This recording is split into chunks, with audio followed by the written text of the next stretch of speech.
Welcome back, everybody, to Gringos Liberados. This is episode number 12. My name is Trajan, and I'm joined solely by RMC. Apologies, everybody, we did not get an episode out last week. The scheduling is very hard right now. It is playoffs, it is going into spring and summer.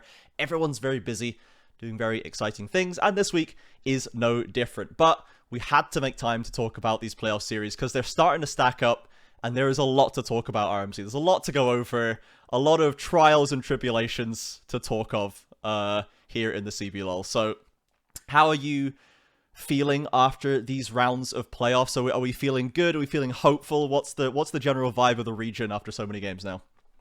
I don't know, Trajan. Instead of stacking up, it feels more like tearing down. I'm going to be honest, a little bit disappointed with how the playoffs have gone so far. Yeah. This is not the CBLOL Open promise, Trajan. I feel like the last couple of splits, everything's been improving split after split after split. And this one, I feel like I can't quite say the same. Yeah, I mean, coming into playoffs, out the end of the regular season, we had VKS on top, we had Red coming into form, we had Lost sneaking in, like, we had Kaboom slightly on the downswing, so that we didn't really know there what was going on. We had Loud, but we knew they would get there anyway, so we had hope in them. So we had faith in a lot of strong teams arriving in the playoffs, but once they're in a room together, once we put them in a little enclosed space, it becomes a little sweatier, and you're right, it's not been clean. These have not been clean games.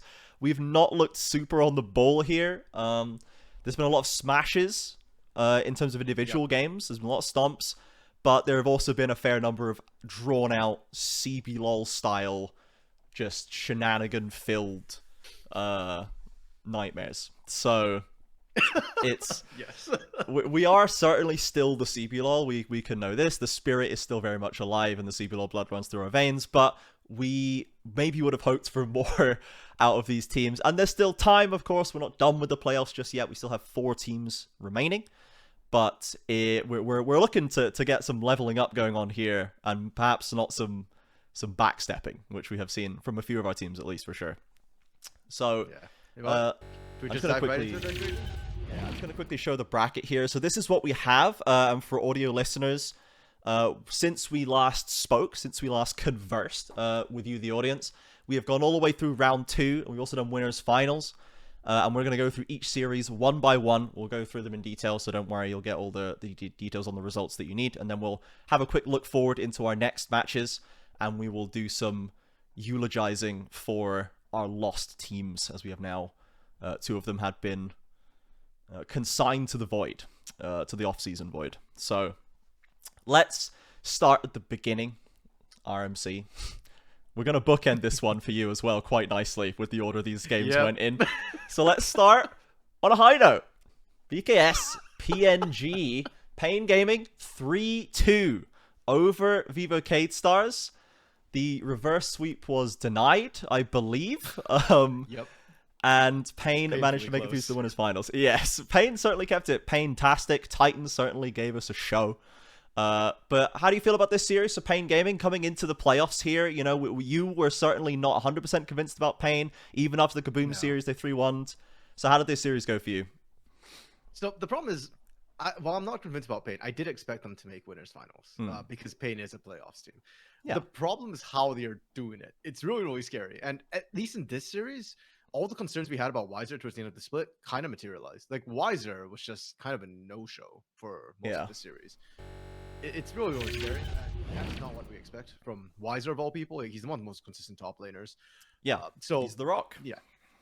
Yep, and it was also, I think, our first appearance of Acel. Yeah, because Lau played the next day, and they played Acel. But this is our first CBLOL Acel that showed up this split. Yeah. And we started seeing how strong he is. I like how Junkedo was playing, to be honest, but this was the Titan Curry bot lane show this entire series. That bot lane performed well. What's terrifying to me, Trajan, is also not just how Pain performed, but how Cade Stars performed. Because Vivo Cade Stars, they did not look like the VKS we were expecting from regular season. In regular season, they looked great with really solid strategies. Like, you see their draft, you know, okay, this is how they want to play. This is what they're going to do.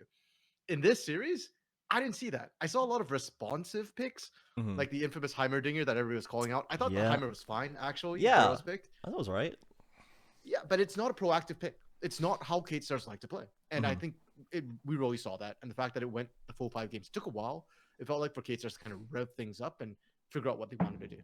Yeah, it feels like when you're picking Varus Heimerdinger, you're trying to fully outrange the Renata Kalista. You're trying to stop Titan and Curry being able to skill check you, because that's what they do all the way through the split. That's what they're best at. They're the best bot lane in the region. It's not close, really. Like, and you're trying to just completely neutralize that. You're trying to counter it. Didn't work really at all. Like, I see the theory. Yeah. It did not pan out. And I think Coach CL did say on Twitter that the Heimerdinger was his idea, because people were like, Prods, what are you doing? Why are we seeing the Heimerdinger now? And obviously, like, when it goes bad, it's bad. If it went well, he'd be a genius, right? But so CL, this was a CL pick. And I guess maybe, I don't know if they had time to practice it a whole lot, because obviously it was not being played at all before now. And it might have just been a spur of the moment, or like a recent, this is our answer. Sadly, didn't work. We've seen people try to find answers into these bot lanes before. We saw the Draven incident for Kaboom. There is no answer to Titan Curry, okay? You just have to either avoid them and just sack the lane gracefully, or get killed 3 times. Like, these are your 2 options. So, like, I think that ultimately they ended up getting killed 3 times, or whatever it was, and that lane was tough. So, yeah, the bot lane, for me, I've always been soft on the VKS bot lane. Smiley in particular, I have been like, this guy can only play scalers. He can't play lane dominant picks. He's played Kalista once or something, and I hated it. And we've not seen any Lucian from him. It's all scalers. And everyone else in the league can play scalers. Titan can play scalers. Root can. Bransey can. So it doesn't feel like... It feels like VKS are just limited in the bot lane in terms of the styles they can play, because they don't have an AD carry who can play lane dominant. And that comes up to bite them right now, when the highest priority bot lane picks are both lane dominant picks. We're just not being able to use that. So the weight goes on to the rest of the map to find the advantages. And finally, we started seeing the top lane not find the advantages, right? All the way through the split, Gigod has been stomping around on everybody up there. But I don't know, maybe we just ran out of juice. Maybe Wiser just remembered who he is to some degree. You know, we didn't get maximum Wiser, but he was not getting worked on like I think we worried he maybe would. Yeah, and I think part of that's also, I think teams have just figured out if you can shut down Gigo, you don't have to worry about the rest of this team. Yeah. What frustrates me too is Pro Delta can be a lane dominant support. Yeah, we saw it with B-Boy last split specifically. Like, sure, B-Boy ain't no Titan, but they were still one of the best bot lanes in the regular season. I think they had the biggest goal differentials out of any bot lane, which says a lot. Or actually, maybe I think Brunsey beat them, but like, generally speaking, they were one of the best. And Pro Delta, even with these picks, like when you pick a Heimer, to me, that's a lane pick. Yeah. And so even though like people were flaming the Heimer, I was actually thinking, to me, this is a Smiley problem, right? You've got a Varus, you're not landing your poke. Like, Pro Delta's landing his. Like, you all need to work together to make this happen. And because of that, I think once teams have figured out that, hey, we can just... This bot lane is going to get shafted by every other bot lane in the playoffs right now. Yeah. We can just sit on Gigo. And we did see Karaoke go up and actually gank Wiser for a change, which we don't usually see from Pain. Because usually Pain's just like, oh, Wiser's a rock. Yeah, he'll be fine. If he's a rock, every other top laner is becoming an excavator, because he's been struggling like all hell right now. So I'm loving that Karaoke is actually going up there. Another interesting point to me was actually Laleko, because we got to see what I think of as Academy Laleko. And not as in like his level of play is lower, but in Academy last split, Laleko was playing like spicy damage-oriented picks. You know, like his LeBlanc, his Tristanas, things like that. This split, it felt like the VKS mid laners were all just playing like Orianna, Azir, things like that. Where just like, okay, occasionally they'd give him a LeBlanc game just to keep him happy, you know, to keep him topped off. But there was a lot of Karma, there was a lot of Orianna, there was a lot of I am going to do what I need to do. I am a role-playing mid, and he was maybe the best role-playing mid in the league, you know. And the only one that we consider, Dinkato is probably the other one, right, in the top echelon of mids that we had, because like House and Tinones Tinones can kind of do a bit of both, but this season I think, and in the last couple of splits, he has been best on champions that can carry, either in lane or late. Like, his LeBlanc was insane, his AD LeBlanc was crazy, his A-Sol is crazy, like, he's a guy who can carry, and House obviously is best suited when he is in a position to dominate. So Dinkato and Laleko are the role players, and Laleko was, I'd say, a better role player. Like, he was doing more for his team and more stably and getting more done, being more valuable, it seemed, than Dinkato, at least during the regular season up to this point. I'd argue that Dinkato looks better on carries. It's just Pain keeps putting him on. That's true. I agree 100%. My favorite era of Dinkato was the Annie era in like maybe 2 splits ago, was it, in playoffs, when he was just murking guys. So, this was like a strong Pain run into the finals, and he was so good in that playoffs until it was grand finals against Loud, and then we went back to just Loud brain rot. But he was so good in that playoffs, and he was carrying games. being important, not necessarily being like a scaling carry like Azir all the time, even though Azir was very good, but he was being very, very important. And we did get to see a bit of that from him, because we saw the Aurelion Sol, we saw the Talia, we saw the Hui. We got to see these carries, that, especially the Hui. I know that you and I have both been like, where did the Hui go? Like, why did we just forget about the Hui, guys? This is so good stuff. This champion is crazy. It does so much damage. It's getting buffed some more too. For Yeah. So I'm glad we got to see a bit more of that from him, for sure. It was not just Ahri every game. It wasn't just Karma every game. There were a couple of Karma games, you know, we'll give him that. But, you know, so... Yeah, but I really like that Leleko's gone back to that carry style, because I think that is actually his more true play style. And if not for the fact he did that, I think this could have been a 3-0. Right, yeah, they needed a carry somewhere, right? Because the bot lane was so getting shut down, shaky. Smalley's getting it railed. Like, hey, you need somebody else to actually carry that early game, and it was the Leleco. So the fact that K-Stars actually now has an additional threat in the mid lane, to me, makes K-Stars a lot scarier. If not, I was kind of getting worried that you could just pick a skiller against the Leleco and guarantee yourself a better late game. Yeah, it seems like you can just, you just won't get punished. Like, you're not going to punish him, but that's fine. You just draft in a way that benefits you more, and then you just walk away from him. What's he going to do? And the answer is now he's going to pick Tristana, he'll take 2 towers, and he'll, like, follow you, and he'll kill you. So, I think that was cool to see, and for sure, like, from what we've seen from VKS on socials and CL as well, that Leleco is working incredibly hard, that he is now the front runner for this position. Like, the expectation is that he will be in this role again next split, barring no other kind of unexpected changes at VKS. Takui is not the first choice now, and we've seen from Takui that he is resurfacing a little bit. He put a big post out on social media that he is feeling a lot better and he is ready to get back stuck in, but I kind of feel like that maybe he's just going to be on a different team now. He's just going to go somewhere else. That he might just end up on... Who needs a mid right now? Red? I don't know. Red Takui? How do we feel about Red Takui? No, I think Takui Aegis would not work it. No, maybe not. Maybe not. It's kind of be good for a team like Loss, honestly, but Envy isn't like slouching on Loss. He's putting a shift in over there.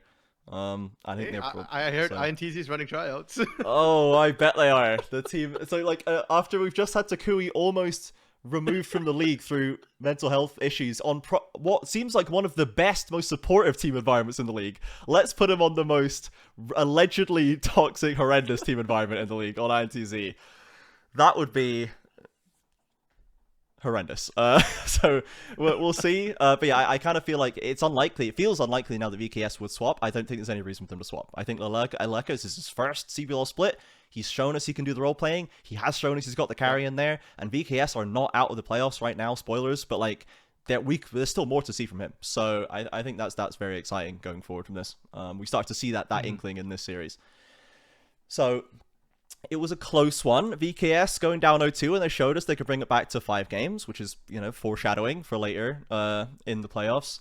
And we did see in games 3 and 4, we saw the Smiley, Jinx, and Kai'Sa, and we saw a bit of success there. We saw a better performance overall. At least we got the wins. And there is an angle. The thing I liked most, honestly, was the Pro Delta Bard in Game 4. I was a big fan of that. True. I liked that Pro Delta, even though the Heimerdinger had been resoundingly stomped into the ground for 2 games, he's not just going to go back to play Naut every game. Like, he goes Leona instead of Nautilus, and then he goes Bard. So Pro Delta is still a very exciting player who is not... You can't ban him out either. They're still champions he can play in a different style that can achieve the same goals, you know, and give them a bit of flexibility. So I was happy to see that. Yeah, which also kind of baffles me that they went for the Cog Braum in Game 5 for K-Stars. Because, okay, don't get me wrong. I think Cog Braum is viable in the current meta. I think it's kind of risky into Jinx specifically because she can out-damage and out-range the Cog. But it's just like, hey, we just gave Pro Delta agency, and he looks so good roaming around with the Samus and Leleco. Yeah. And then we just put him in Braum duty after. It's like... like, come on, man. Like, he's just getting into his groove. Like... like, why are we trying to fix what ain't broke, you know? Like, you're just broken worse. Yeah. And even the Leleco, honestly, the Leleco LeBlanc in that 5th game didn't look that hot. I think we saw it once again later in the series, and it wasn't that great. So it's maybe it's the LeBlanc thing, maybe it's just Leleco not having as good of a game on them. So there were some struggles in that one, and yeah, they do have interesting ways to draft on BKS, but it's not always optimal. Yeah, generally when they do have this instability in top side, it feels like the whole game plan seems to struggle. And we need to see either the bot lane find a safer, neutral way of playing the game, or we need to Picks top lane, or what's going on here? So, okay, I just want to address the point you're saying about draft trading, because I actually think K-Star's draft really well. They're still one of the best draft teams for me. I Yeah. think what the problem isn't that the draft is objectively bad. The draft is just subjectively Brazilian bad, because Brazil plays a lot with like emotions and like the energy. Yeah. Right? When Yeah. a team's winning, they've got the momentum. Uh-huh. You should just keep doing what they're doing to build that momentum. Whereas I Yeah. feel like Coach CL is still thinking like a European style, where it's like, okay, like, oh, we'll catch them off guard, we'll throw them for cheese, and the Brazilians are just like, we eat Nah, cheese. man. Like, I'm come feeling on us, bro. myself. Like, Yeah, like yeah. I don't care Like- about your counter matchup. Like I see you just missed your cannon and I got mine, so I'm now advantaged in this lane and I'm going to win this 1v1. I don't care. Like kind of like, hey, like the Kai'Sa Bard works, and then y'all just decide to suddenly just swap that up. Neither of which Yeah. were banned by Pain, by the way. So it's like, yeah, and Pain's just like, oh, okay, we don't have to change this. And like the Yeah. players themselves, like Pro Delta having to switch from such an aggressive pick off the Bard to such a Mhm. defensive pick on the Braum. I mean, to me, that just again, it just feels really non-Brazilian. Like I could see that working in a lot of other regions, yeah, just not this one with these players. Maybe it's just a bit more time for the players to get used to Coach CL's way of doing things, but Mhm. in this moment at this time it failed. Thankfully, this was upper bracket, so K-Stars weren't knocked out by this loss. yes, they lived to fight another day. I do love the lower bracket for sure. And we moved on to the second upper final, or the second round 2 upper final game was Loud and Red. And this one was one that I had very high hopes for. This was the moment that I wanted Red to show us that the CBLOL is ready to move on from Loud. And that is not what we got. We got Loud 3-0. Yeah. And I cried. Now, it was... I gotta ask you though, do you think this is Loud being the super dominant Loud we come to expect in playoffs, or do you think this is more Red crap in the bed? So again, at least 2 of these games were still very close for most of them, right? They were close for all the way to 25 minutes. They were within a couple of K of gold of each other going into this game. Now, this is Loud, like, thrives in a late game team fight where they just find a way, they just find the answer, they will play better, they will set up an objective better, they will just execute better in the moment. That is how they work. And that seemed like just Red did not have that on that day. They came to the 5v5s that were important, and Loud just outperformed them straight up in all the important moments. Like, they could come out of lanes even, they could find punches and counter punches. Could Red have tried to maybe come out of early game with the lead for once? Yes. They were never in control of the game, which is maybe the problem here. They were always even, at best even, sometimes worse. And they couldn't stand up in the 5v5. And that's what I wanted them to be able to do. That's what I felt like they could be, and they just weren't. They were not the team that I needed them to be on that day. And you have to be ready and present at 105% to beat Loud. And that's not the Red we got. Yeah, no, I agree. I personally think it's more Loud. Also more Red favorite part of me, or Red caused the Yes, loss there. yeah. Because if you look at the regular season, Red was the #1 team for early game. Like they were 1,367 average goal difference at 15. For comparison, the next best team for early game was Pain at 553. So Red were like, what's that, 1.6, more than double. Almost like, and Loud were 2.5 times more. Loud were absent in the early game for like they were 5th. They were like 246 goal difference. Like they're just marginal. Yeah. Like it's just and coming into this one, I feel like Red just didn't have that sort of early aggression. And I'm looking at some of the picks as well. Like the game 1 Greftar on the way. Like that's a surprise for me. That's not like, I can kind of see it. I guess he has played it. It has the supportive element, but to me, when you pick Hue, it's for the late game damage. Yeah. And when you've got Greftar on your team, that's not what you draft for him. You pick things like Annie, like Nico, like Oriana with Nocturne sort of thing. Late game impact. Game 1 was their roughest game. But not and I blame things like the Hue pick, right? Like, like as to why that didn't happen. There was, of course, the Lucian that got let through, because I know traders you love the Lucian right now. Dude, 100% win rate in playoffs. It's I don't know what happened. I don't know where this pick came from. It was heavy. It was the most banned AD carry, I think, throughout the regular season. And it had one of the strongest win rates considering the number of games it had in regular season. But we saw more of the Kalista, and the Kalista felt like more of a go-to. Maybe it's just because the Lucian was never available, it seems, right? And as soon as the playoffs have begun, apologies if you're going to hear that, I have like speed racers who go up and down the road outside my flat at this exact hour. I have no idea why. But the Lucian appeared, and is this champion supposed to hit 4 items at 25 minutes and one-shot anyone in the game? I don't know, but that's what it's doing. Like, it's going crazy. And if we're just playing so heavily through bot lane, maybe, and our AD carries that are left seem really good at it. They know how to use it, and they're always getting fed out of lane, and they're always doing insane damage in the mid game, and the game just ends. Like, it's just over. I think the Lucian, it is to that point. It's just basically that if you don't have a lane dominant pick you can match, so if you're not seeing Kalista or Draven being slammed into the Lucian, Lucian's probably the best AD carry in this region right now because of how lane aggressive everybody is. I mean, Brunsey picked the Aphelios and he was still opting into trades with the Lucian. It's like, our AD carries don't seem to know how to play safe. The only one who does is Smalley, and well, you've seen what happens to Smalley later. He is kind of the picture, the poster child for the just play safe XD meme when he's just getting like perma dived in every game on Varus or whatever. He's got no flash. He's only got one every 5 minutes and he's getting dived every 2. So, you know. And the other problem too is I think just the Grevthar Tinones matchup is really bad for I Grevthar. think it is really bad. Tinones is super safe, and Grevthar can't punish a safe laner. He's looking to try and roam out with Aegis, but if Croc's not feeling inty that day, or if Croc's feeling himself, then that Aegis and Grevthar trying to go into him is a really, really rough matchup. So on one hand, like I just think it's a rough matchup. On the other hand, I think Red did not show up the way they needed to at any stage in that. And maybe part of that's FNB as well, because I felt FNB, while he didn't do anything wrong, I also was kind of looking at him to be the difference maker for Red, and he was not. Yeah, I mean, especially in game 1 when I'm waiting for the FNB pick and he locks in the Cassante, I'm like, okay, man, whatever. Like, come on. Hey, this is pain. This is Wiser. There's no trauma here for Robo. How have we come off that Red series 3-0, the triple FNB MVP game, questionably so, at least double FNB MVP series, and then we just go back to Cassante game 1 versus Loud? Like, what are we doing, man? And just nothing happens. Because it's Cassante versus Jax, and he just doesn't kill him and doesn't really die in lane, and nothing happens. And Robo to his credit, Robo is not being dominant outplay 1v9 Robo, but he's being unexploitable. I'm just a really solid top laner now, and you can't really do anything to me in the lane.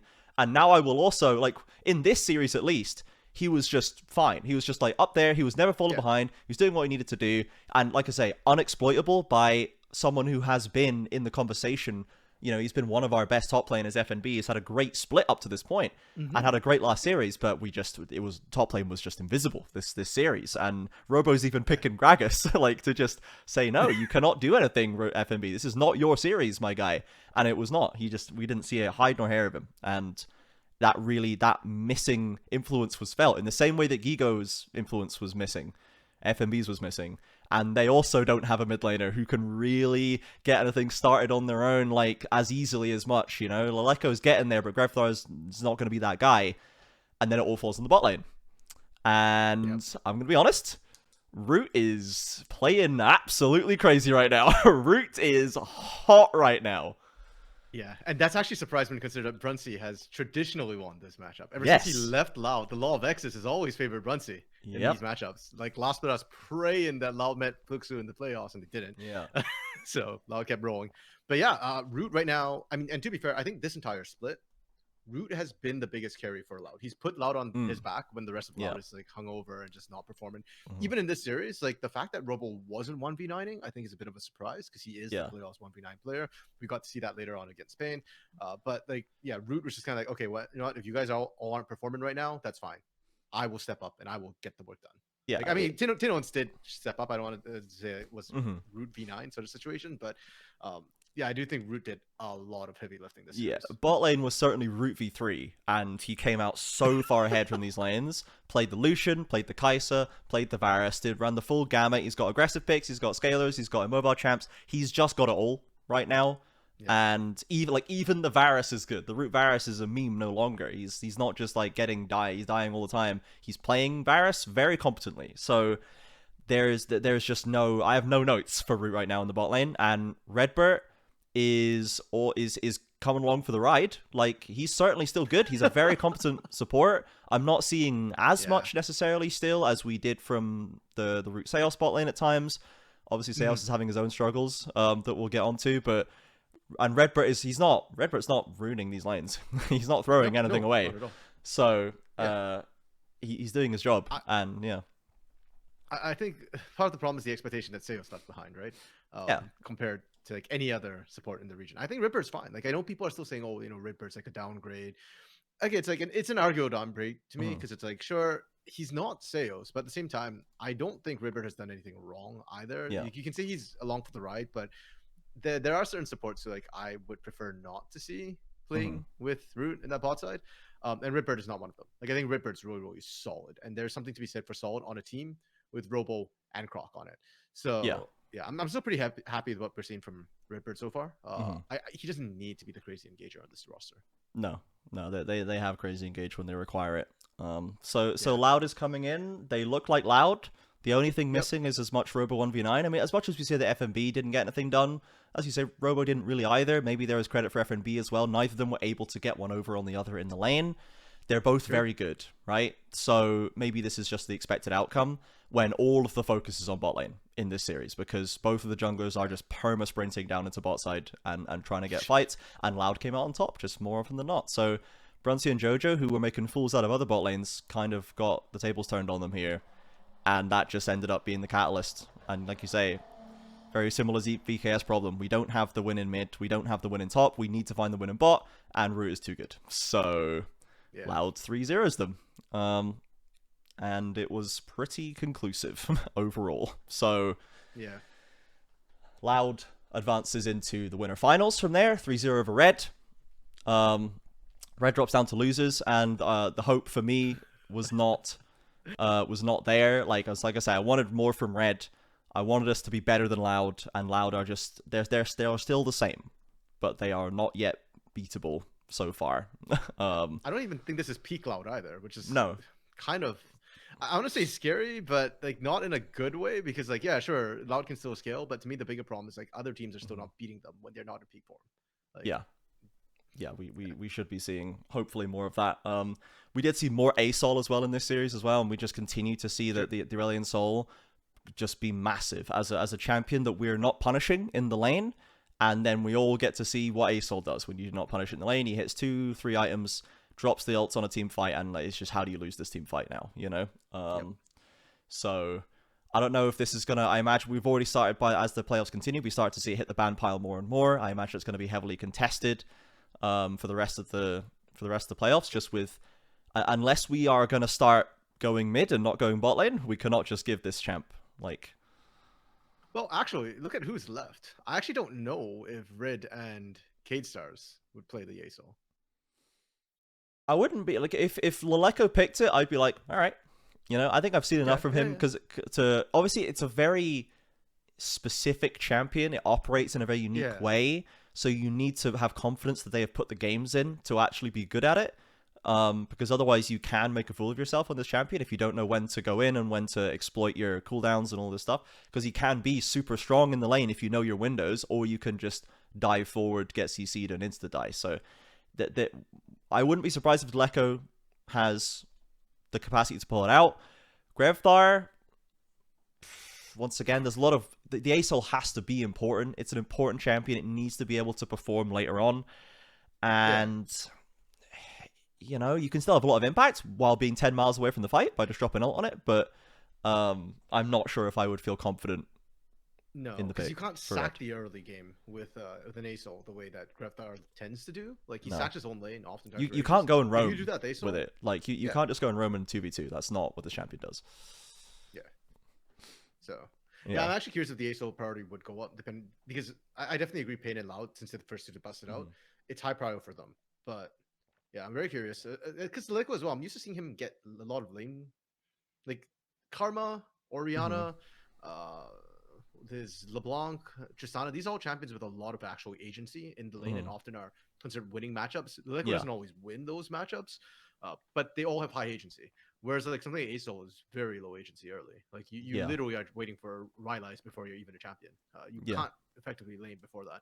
So it doesn't feel like a Leleco champion. Like you said, if he does whip it out, I wouldn't be surprised, because Cade Stars feels like that sort of team that would play what's meta rather than what's in a particular player's wheelhouse. But we would need to see the rest of the map adapt for that. Like, we would need to see that shift come through, which is possible, but it would be surprising, but I wouldn't be scared for Leleco necessarily. But yeah, and the other option, I guess, is like that this champion is not unbeatable.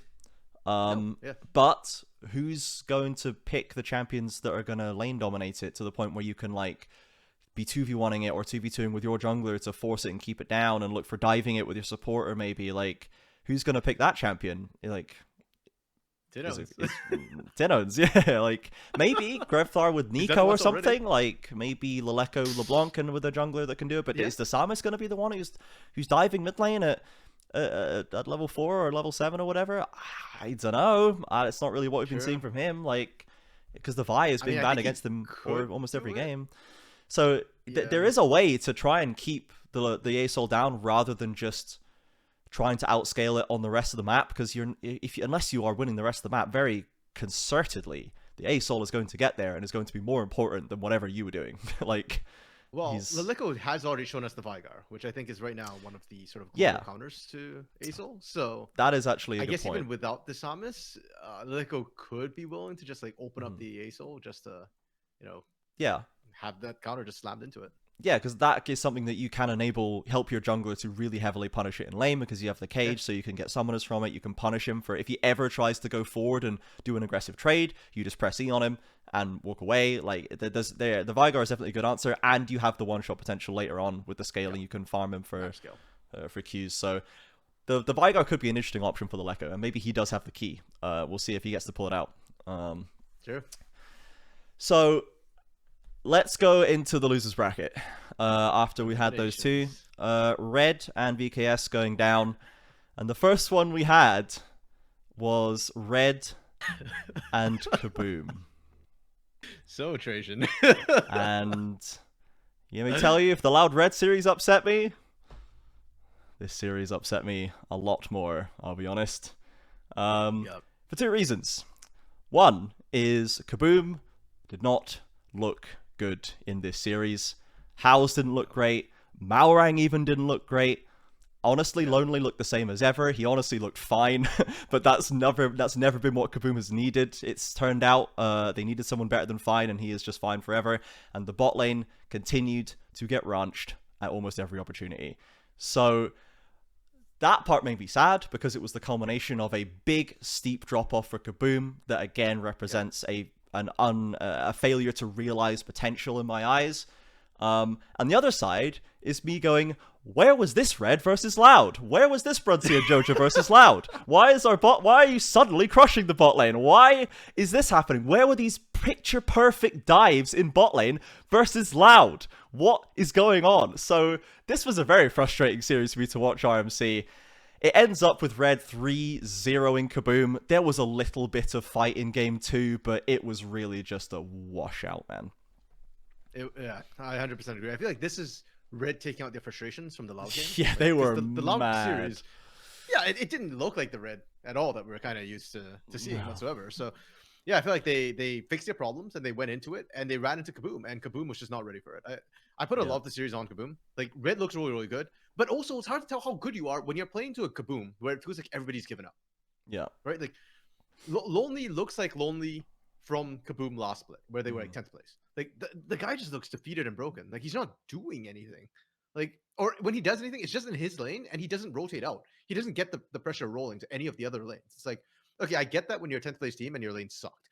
But this time, like, you got House, you got Natuno, like, start TPing down there. Get in some of those leads elsewhere. Yeah. And then House's playoff House, it just felt like he wasn't able to perform. Kind of step back. And against Grevthar of all people, too. He like, really game ran 2, out understandable. Yeah. Yeah. Ari into Annie, that is not really playable for Ari, because she just drops tibbers and you get chunked up. Fine. Game 2, I'll give House that. But game 1 on the Talia, game 3 on the Orianna against Grevthar of all people, like, you couldn't get a significant lead. You couldn't have more of an impact. That's a big problem to me. And then this bot lane Trajan, like, okay, we know Natuno has been crushed and broken. We know that this guy is just mentally boomed at this point. But Seos had one of the worst performances I've seen in a hot minute. Like, that Seos looks like he's given up on the series already. Like, 0-10 in game 2. Like, he was a big reason why they lost. His positioning was just sus as hell. Yeah. It was just, they just arrived at the bottom. They bottomed out in this series. Yeah. There was no hope, almost no hope. Even when they were fighting against Red, they never looked like they were going to come back and win. They were stealing kills, stealing a Baron once or twice, stealing some plays. They were never in control of the map. it was just not going to happen. There was no. The fight felt like they'd gone out of them. It felt like they had already considered their season to be over, and Yeah. that's the way they played. So They it looked was like INTZ. Like, yeah. genuinely, if you told me that was an INTZ playing that game, I'd have believed it. Like, Yeah. it's the same, like, sort of like individually, we still got some mechanics and we're making some individual plays, but Yeah. there's no overarching strategy. There's no macro. It's just like, okay, we're just getting run over and taking it for no reason. Like, Yeah. for a roster this hype, for a roster of this many names, for a roster this expensive, like, I don't know the exact amount, but everybody keeps telling me this is the most expensive roster in Brazilian history. Like, this is not okay that this is the way you guys go out. And Yeah. normally I'm like, okay, give this roster another split sort of thing. Usually I'm like, okay, you can turn things around. Heck, I said that for INTZ. I am not saying that for this Kaboom roster. This Kaboom roster is just done. You cannot put this many broken people on the same roster Yeah. and expect them to have like any sort of season. Once the mental is gone, like they're just gone. No. So we'll talk a little bit more about what we want for Kaboom later, but they just got steamrolled over. And Red did show us a lot more, right? So the fact that we did see good performance out of Grevthar was very good. We see the Annie come out as a nice counter. Yep. I love Annie as a pick for Grevthar. It fits right into his wheelhouse, right? So hopefully we can maybe see a bit more of that. If we see any lazy Ari picks from Decado or Tenons, hopefully there is a Grevthar Annie in there to do some punishing. Top lane was fine. Again, Lonely, just like Lonely was doing alright. They're still picking Udyr top, which is a bit behind the times, but like his Renekton was still pretty good. I always remember Lonely Renekton being good, and he still was. Man was trying. He was looking like last split Kaboom, where like Lonely Renekton is the only thing that looks like it's halfway useful on the map. So wait, here's my problem with what Lonely did as well. Yeah. Kaboom had a week extra to practice on this new patch because we shifted to 14.6 that week or this last weekend. Yeah. FNB is the one to pull out Rek'Sai. Yes. Like, Lonely, bro. Where's a Rek'Sai? This is a premium. Should have been a premium Lonely pick, man. It's exactly what Lonely has been doing for this team. Is what full tank Rek'Sai top does. It just absorbs in top lane, and it's utility in team fight, and it has a little bit of assassination, a little bit of disruption for backline because you can stick to them. This should have been a Lonely pick. And we just ignored it. Yep. Yeah. And showed us why. It's just it's very uncrackable. And it plays into the same problem. I think Kaboom's drafting has always been 2 weeks behind. Their drafting has been basic when it needs to be interesting and crazy when it needs to be reasonable. Like, there's just no... I don't know what the strategy is. I don't know what's going on there, but I do not like the way they're drafting in this split. So it's just another L, sadly, on the pile for Kaboom there. So for Red, we liked what we saw at top lane. It was fine. We loved what we saw at Grevthar. That was good. Hopefully we get to see more of that. And the bot lane just woke up and they, as you say, they were clearly very angry about the Loud series and they were very, very good. And they had a Lucian game. Like, they got one of those in there.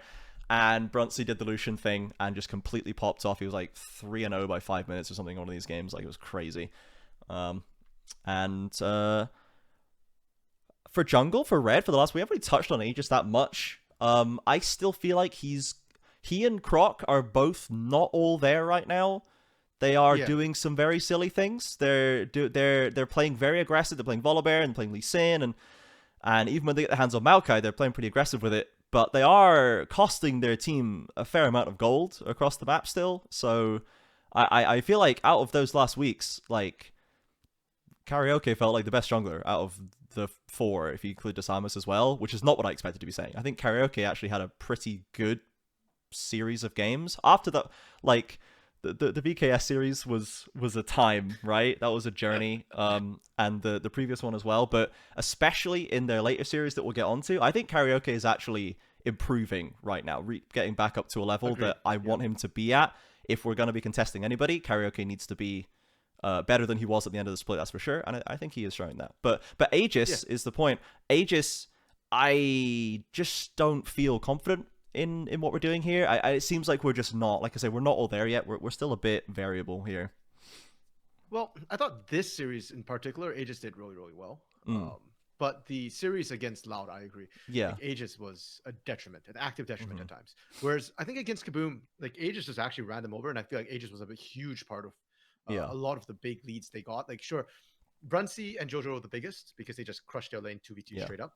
But Aegis was able to get in there, snowball things, and I thought he was very, very impactful. Though he Yeah. didn't get the kills. The, So the dives are coming with him attached. yeah, Like, he is a part of these plays, and they were just, if I think about that series, that's what I think of, is the bot lane dives, especially the one in, I think it was the game Bears, yeah. 2 or 3, game 3. It was game 3, and because Hal's Oriana was there, and they dive in with 4 people, they get 3 kills, Hal's TP's down, he gets a great Oriana ultimate off, but everyone from Red escapes on like 200 HP, and the game's over, man. The game is just over by that point. They take the TP, they take the kills, they lose the wave, everyone gets some gold and they get away scot-free. It was so heartbreaking to watch from the Kaboom perspective, to be like, it's just done. I don't need to see the next 25 minutes. Like, and I mean, that's why, like, I think this Volibear pick for Aegis right now is actually really, really good. It fits what he wants to do. My only concern right now with Aegis is just that he's still a jungler that likes gold and likes to be the carry. So the Jax is a better pick to his style. I love the Aegis Volibear Jax. works really well for the early game. My issue is if Red doesn't get ahead with that Volibear pick, then I think it's going to backfire horrifically. And that's, I think, when we start seeing Aegis look like he's inting, is when he doesn't have the leads he expects to get. With the early gameplay. So we'll still have to see how Red do up against better teams. I think the match this week against Kate Stars will be particularly interesting to see whether Aegis, how he does into a very structured team compared to sort of the chaos where we saw in this particular series, where it felt like Kaboom didn't really have a proper game plan, so Red could just do whatever they want. Yeah, and into the Samus for sure, who didn't look as hot in the playoffs, but had a very, very strong split, and is still, like, in their winning games, is still very, very important. They're both going to be contesting Vi, Volibear, Maokai probably every game, right? Maybe a Xin Zhao as well for either of them. I love that Aegis does have the Jax in the back pocket. I love the flexibility that gives them. I love the pick for him, like the engage option it leaves, plus the scaling and like the value you get giving him gold. I think it's a really great pick. Exactly. So I think it's a really nice option that they have to just pick an early Jax and not have it be as punished. So that could be definitely an interesting one for the top lane matchup, which is going to be very important in that series, as we'll get onto. But yeah, so Red have gotten a big confidence boost, hopefully, from this, and we did see good performances for them, even in matchups where, in theory, they might have struggled against talented players that Kaboom does have in you know, the solo isolated matchups. So maybe we will get to see them move on from this loud loss and show us a bit more versus VKS. So that brings us to the other losers bracket series, which is You're gonna have to relive this one, Trajan. driven me insane in a different way. This one, this was VKS versus Los Grandes. And I mean, best series by a mile. Yes, that's not in question. Yeah, the entire playoff so far. Yes, a full 5-game clanger between the Cade Stars and Los Grandes. And I am just so glad that we got to see this from Los Grandes at the very least. After they got summarily tossed out by Red, I thought it was just going to be, they were going to be the placeholder playoffs team. We talked before about how the fact that even if that happens, it's not the end of the world. Making playoffs is already over performance. We're already happy with what we've seen from them. We love the way they ended the split. And if they just get tossed out by what seems like a very strong top 5, that's okay. But we got a hell of a lot more than that. Yeah, that's an understatement. And I actually really love the sort of what this series tells me a lot about both of these teams. So first off, I think Los Grandes overperformed.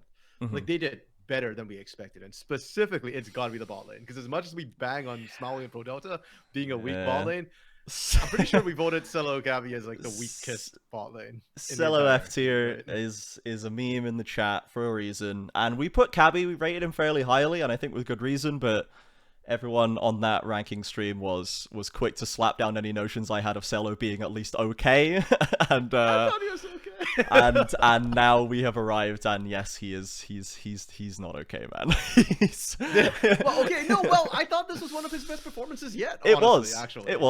It was, like I say, like you said there, against the other weakest bot lane in the league. Well, you know, Cavallo and Mikal weren't here, but the weakest bot lane in playoffs, at least, the other weakest bot lane in playoffs.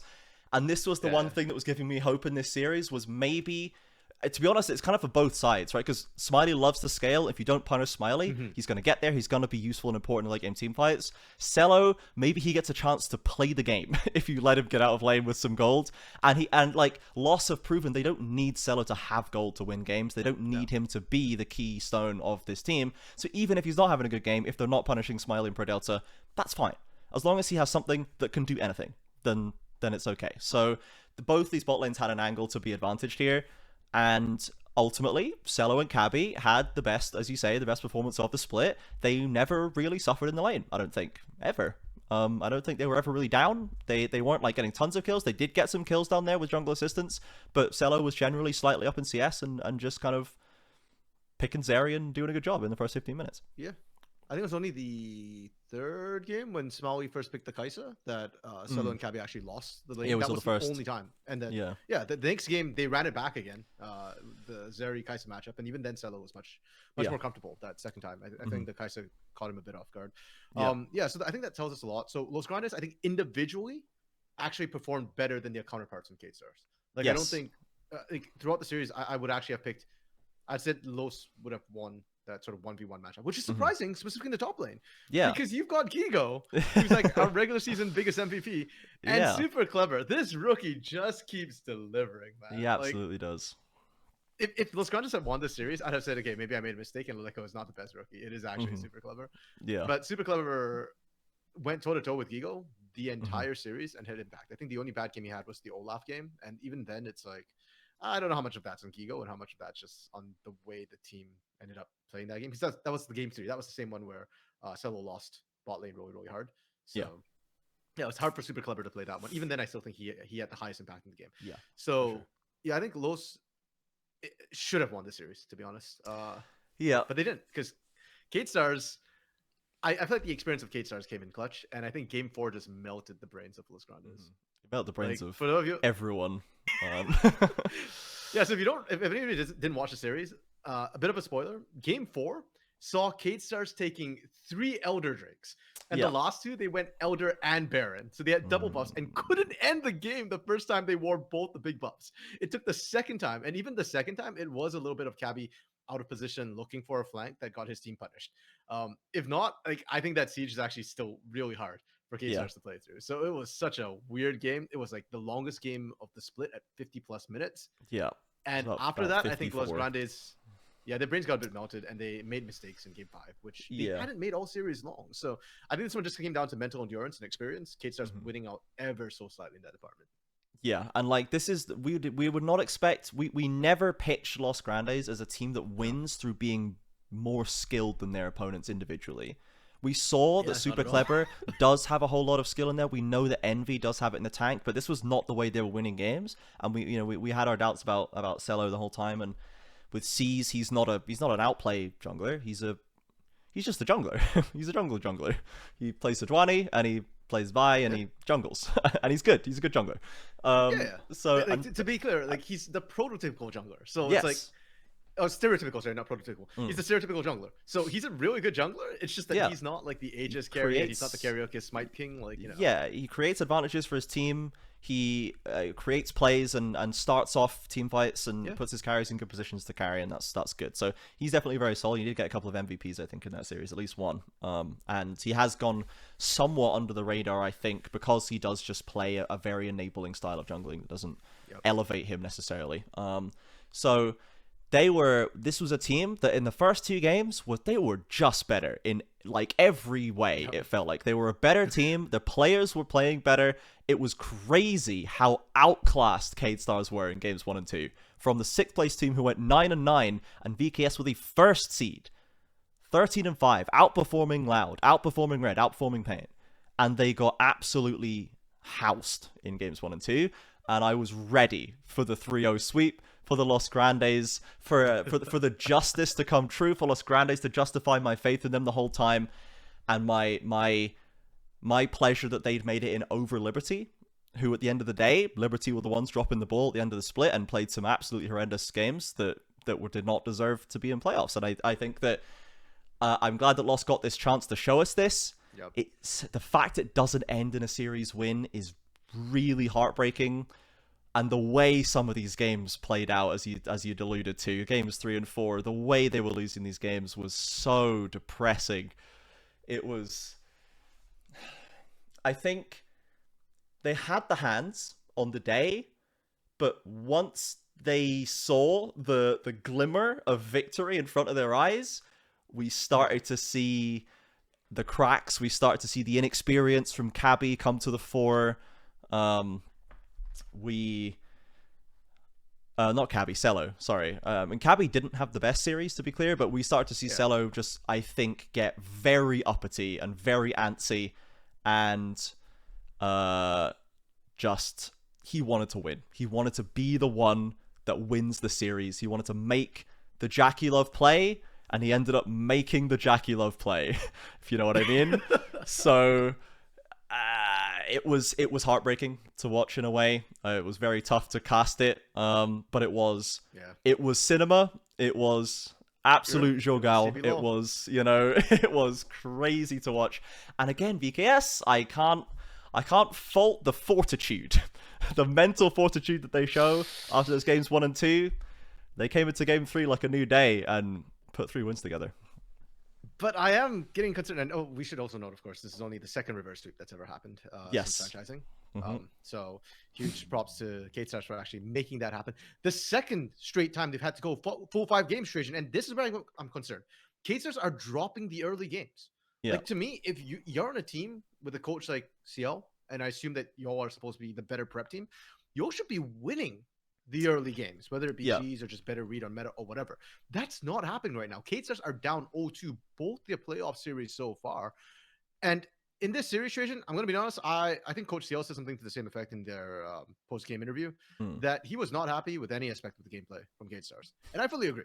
Because they won. Sure, mental fortitude, you can be happy about that. You should not be pressed to that point with mental fortitude. They individually, they're not performing all that well in this particular series. They did it better against Pain. Their macro was honestly a little bit sloppy. It was better than Los. I'll give them that. But that's okay. And Los is a pretty good macro team, to be fair. But I do feel like their brain melted a little bit in game 4, game 5. And the fact that K-Stars melted with them is not an encouraging sign. It devolved into just nonsense. And like I've casted a CBLOL game with 3 Elders before once, and that is still the record. 3 Elders is still the record that I've seen of number of Elders before it takes to win a game. I don't think VKS even had the Elder when they won that game, if I recall. I think it timed out. I don't remember. They might have just forced under mid, actually, and gotten it there.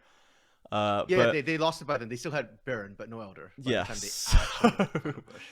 So, CBLOL Elder is just nerfed in this region. I don't know what it is, man. Our Elder doesn't do anything. No, it's literally just K-Stars. Other teams are ending with it. It's just K-Stars. And to me, this is a concern I have. I've said this multiple times about K-Stars. I don't think they can win this split, because when they get outhandsed, there's nothing you can do about that. I do think like Smalley is capped right now. Naleko is still growing, but he needs time. I feel like Gigod overperformed the regular season, and he is effectively capped. Like, the best we're going to see from Gigod is what we saw from the regular season. And I think Desamis is also kind of capped in terms of what he can do. Don't get me wrong. I think Desamis is doing a great job. He's very versatile. He does whatever the team needs. But when you're up against teams which are just better, mechanically, individually, then you've got problems. And I'm looking at who's left, Trajan. Like, if Los Grandes could push you this hard, Rid just spanked Kaboom. Like, Pain might be Pain, but they are still scaling and getting better as they go along. And Loud is still Loud. And I'm looking at the K-Stars going, okay, even if you do clean up your macro, I just don't think you can beat these teams anymore. Not with what we've seen in the playoffs so far. And that's not even to talk about the mental aspect. The fact that, hey, y'all have had 2 best of 5s. You went the full 5 distance. You're dropping early games. And you don't look like you have the strongest of mentals coming into this one. You have, as much as we praise their mental fortitude, Trajan, part of me just feels like that mental fortitude is nothing compared to Pain and Loud. I think so. And like the way that especially game 4 devolves, like, I'm not putting this down to VKS being like keeping a cool head, because I don't think anyone was keeping a cool head in this game. So they ended up winning the game, but I think the VKS, it's definitely worrying. There's a chance that they just always end up, by the time it gets to 5 games, they're able to suss their teams out, their data gathering for games 1 and 2 or whatever, and then they're like, now we have the strategy and we shall win, or whatever. But I agree. I think they are capped in the ways that you said. I think if Gigod shows up again, if he accepts the second chances that he has been given and goes, well, I scraped out of that one, time to make the best of this. I already struggled a lot against Super Clever. Like, I have only the best left. We've got FNB, we've got Robo, we've got Wiser, we've got the 3 pillars of CBLOL top lane left. Okay, I'm the 4th, right? Gigo is meant to be the 4th. So He needs to be He's that. meant to be the first. Yeah, and if we're able to get him Rumble a few more times, bro, if we're able to get him a good Gnar matchup in lane so that he can dominate that, or he pulls out the Olaf, or shows some more here, then if he is that point where he can destabilize the top lane and make some breathing room for the Lecco to continue to add the carries into the mix, then maybe we can deal with the fact that bot lane is going to get absolutely rinsed every single game for the rest of playoffs for K-Stars. Yeah, because you look at who's left too, right? For the bot lane? Brunsey Jojo, Titan Curry, Root Redbird, no shot, bro. No shot we are winning a single lane with Smiley, I'm afraid. I'm sorry, that's just the way it is. So, we'll see how that pans out for him. Maybe he goes into game 1 against Red, first picks Lucian, and goes 10-0. I don't know. I've not seen any evidence to believe that's going to happen, but I know Brunsey would do it if you give him the chance. So, we need to see if that's possible. Smiley hasn't played Lucian at all, has he? No, he's allergic to this pick, and I don't know why. It's the thing that makes me so worried is because, like, we've shown the Kalista. I don't like his Kalista. He's only got scalers, and we haven't seen enough of the Lucian. Does he have a Lucian game in there? He has 3 Lucian games, and he lost one of them. He lost on Lucian? So he played with Lucian in the regular season against Kaboom, Liberty, and Red, and he lost against Red. Right, okay. I don't think you can pick Lucian against Brunsey Jojo. I don't think we do that. So yeah, I think I think Red just leaves it open, and then you force a ban from K-Star. Yeah, like, take it, brother. Lock it in. Let's see it. Do you have it?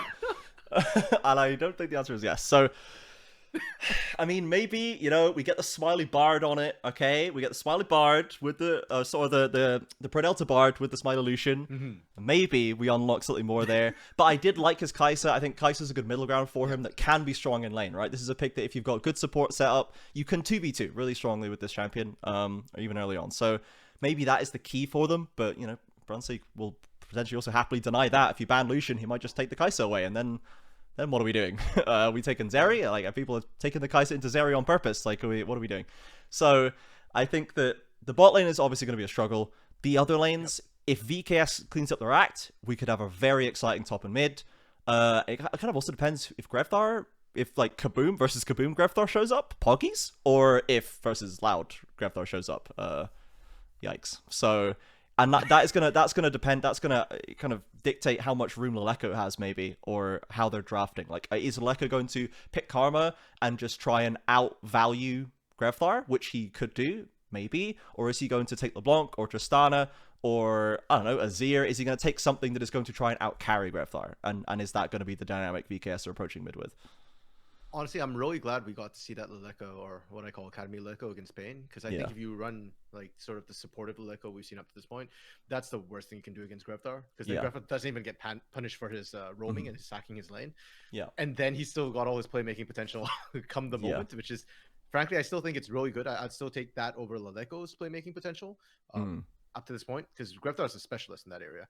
Yeah, so I need to see Laleko be the carry. I think this will be the series where I'm looking at Laleko. This is when you break that ceiling and show us like that you are really, a top 3 team.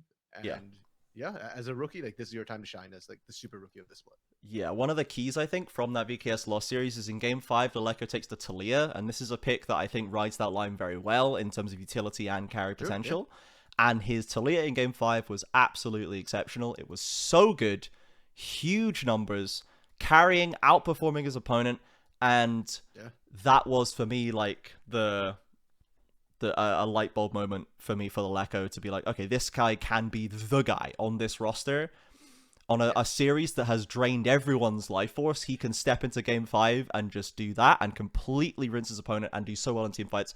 That was the moment for me. I was like, okay, good, because in the first 2 games and that whole series, it had kind of felt like Laleko a lot of the time was trying to do things, trying to help his team get back into the game, trying to make plays, and they were not working. His team were just flatlined in games 1 and 2, and he looked like he was just struggling against the tide, right?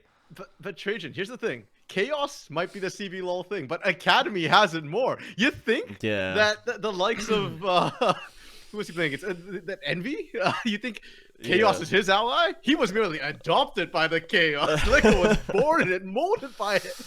Yeah. He didn't see the chaos. He didn't see the light, so he was already mad. Like, bro, he came halfway in through this split. He's been playing chaos this entire time, like right up to the moment where he came in here. So I think these sort of mind melting style games actually ends up favoring the likes of Leleco and Pro Delta a little bit. Yeah, they seemed ready to get down and dirty with it. They were not dissuaded at all by these games, and I wouldn't fault anyone for getting disheartened after those first two games, particularly Leleco, because the rest of the map was absolutely falling apart. And he wasn't falling apart, he was trying. He just, like, the map was unplayable. His games were unplayable for him. And first game I remember Envy went insane with the Ari. Like, what was it? The dude. This, like, last few rounds of playoffs, whoever, I don't know, whoever at Riot just, like, secretly micro buffed Ari or something to make her better so that I would feel like a fool, because they are trying to prove to me specifically that Ari is not a useless champ. Even in the games that were lost, the Aris looked a lot better in these last couple of weeks. They looked like they had value. The Vi-Ari combination was hitting, they were getting a Malignance on deck, and they were killing people. And that's fine, okay? That's better. If that's the Aris we're going to see, I'm less mad about it. Maybe it's just because the new items work in such a way that Ari has a little bit more of a nice spike in that 1 and 2 kind of mid-game, 1 and 2 items area. I don't know. But the Aris were hitting different, and I'm here for it. I don't like it when champions are weak and boring. I just think that Ari is weak and boring most of the time. I'm less convinced of that now. So, Yeah, I'll take an Ari over Nazir. But the point I want to make was about that. Leleco wasn't the problem. Like, Leleco was still farming well. He didn't feed those kills to Envy. Envy was picking that from Smalley and Pro Delta in the bot side. He was receiving them from across the map for sure. Was that in the game 1 where VKS just had the most absolutely botched dive of all time, where, like, they're trying to dive and then Volibear is there, and then he turns and walks away in the moment that his team dives, and then he has to walk back around the jungle wall to then arrive 4 seconds late to the dive, and it's already gone wrong, and then he just dies, and, like, Ari comes in and Envy gets like 2 or 3 kills from this, because the whole thing is out of sync. And that VKS in game 1, that was like the red kaboom dive where I was like, this game is over. Like, that's you cannot dive that badly and expect to win a game of League of Legends. It was, if you go back and watch it if you don't remember it, it's so bad. It was literally just like probably just a moment of Desamis going, wait, let me get 6, or let me just hold for something, and at the exact moment his entire team goes, we're going in, and he's like, I'm already around the wall, I don't have 6, I can't jump, I gotta get around the wall now on a Volibear, I only have a dash, I don't have a blink. So it was really ugly. It was really bad, and I was like, wow, VKS are cold coming into this game 1. And then Envy picks up 2 kills worth of gold and proceeds to absolutely crush the rest of that game on the Ari. So maybe that's the key. Just go bot at level 5 and hope you get a double. So we'll see how that comes through. Envy, I think, to wrap up in him, I think he had a good series. I think we saw that Envy maintained a position as a very reliable member of this roster. He was picking carries, he was picking Hways and ASOLs, he was doing work on the Aries, he was doing work on the Scalers. So I think Envy can be happy with the split, and he seems happy with the split. He seems pretty smiley, and he's not, like, down and sad after the whole thing. He was definitely not Smiley. Smiley was a problem. No, Smiley was an issue. But so I think Envy can be happy with this. I wonder if let's actually do that. Let's talk about, let's do some postmortems and talk about what we want for Lost and Kaboom, and then we'll get into the winners finals after that. So let's quickly just switch over here. Let's get we'll get the the Arms of the Angel roster up. Let's do Lost because we have them first here. So like credit to Ilya das Lendas for these pictures that they post on Twitter with the black and white rest in peace filter. So Los Grandes, a roster we didn't think would make playoffs, ended up gelling way better than any other roster in the league, arguably, apart from maybe Loud, because 4 of them are the same players and it's Loud and they've been the same for 1,000 years. But even then, Redbird had his moments where we were like, he's not on the same page. But this roster, considering the pieces that went into it, gelled exceptionally well. So props to the players, props to the coaches. I don't know if Los Grandes intended it to go this well, but they certainly had a great run with this roster. And I think that they have got some really important pieces they can hold on to for next split. I don't know if you feel like there's an obvious direction forward here, RMC, if we're sticking with it and just riding out and trying to improve, or if there's some other direction you would like to see this roster take. I think we saw a lot of growth towards the end of the split. So, and I don't think they're capped or even close to capped yet. Like, I think Super No. Clever continued to grow in the playoffs as well. Like the fact that he was Yeah. going toe to toe with Gigo and FNB and stuff like that. Envy is Envy. I think he's a really solid piece to build around. Like we've seen playoff Envy. He's starting to hit the point where I almost feel like I would almost say that he's like Ninja Kiwi held, except that he's actually not performing poorly at all. This is Yeah. actually one of his worst performances in playoffs up to this point. I think before this 2023 split one, he was fourth. 2023 split two, he was third place. Yeah, that was the red roster, the 5% super roster. He was like third in 2022 split two as well on that Fury roster that made such a deep run. So Envy's a good piece to build around. I really like what Seeds has been doing, by the way. Like I think he's a really solid jungler. I'm pretty sure like during our MVP during the regular season, the ranking show, I had Seeds really higher than most of y'all for that. So I'm happy with that. Cabby's good. The only piece which I could see maybe being replaced would be Cello. And I personally would not like to see that because I think Cello is good. Yeah. I think we saw that a little bit this split or this playoffs. I think, yes, he is still making mistakes, but it feels like over eager mistakes. It feels like, like something that you can train him out of, you know, like his mechanics are there. And I'd like to see Cello get another chance. Yeah. But if there's any change to this roster, the only piece I think would be acceptable for me to see change would be Cello. Yeah, like he's playing on the line, or he's playing on the line that Titan rides every day of his life. You know what I mean? And that's he's not quite this series particularly. We saw him fall and trip over that line and fall the wrong side of it many times in games 3 and 4. There were many moments where Cello could have allowed his team to win the game and decided to try and win it himself and lost the fight. Delayed it, another Elder goes, another Baron goes, we go around the carousel once again, and it felt very obvious to me that Cello was like trying to find the series winning play and he just couldn't find it. So but then you think back to game 1 and game 2 and he did game 2 particularly, exactly. He was excellent, very reliable positioning, especially in game 1. His positioning was immaculate. He was doing exactly what he needed to do. Pulls out the Zeri in game 2, does contribute to the game-winning play when they're against Elder and Baron, and he manages to find that pick. Sees gets the Rek'Sai knock up onto Smiley, Lamau, and then like Cello is right there with him to ride over the wall, flash in, and get the kill. So I also have a soft spot for Cello. He's he's a miner's boy. And I love that, and I think I was also less down on him than many people in chat and the other analysts when we were doing that. But I could see it being changed. I don't want him to get full demoted, but I feel like if you put him on a worse team, he's not going to get better. I don't know if you put him on like a budget. Well, we don't even have like you put him on INTZ. We never see him again. He has a couple of more bad splits in ITZ, and he goes back to Academy. Who's on that roster? Yeah, so like I think Cello kind of, I don't know if he's earned a spot on a better team, but I think a position on a worse team will stunt him for a while because. Agreed. So this is a pivotal moment potentially for Cello's career, is where he goes and what happens to him after this split. If he sticks around, I'm not going to be upset. And I hope we get to see some improvement from him.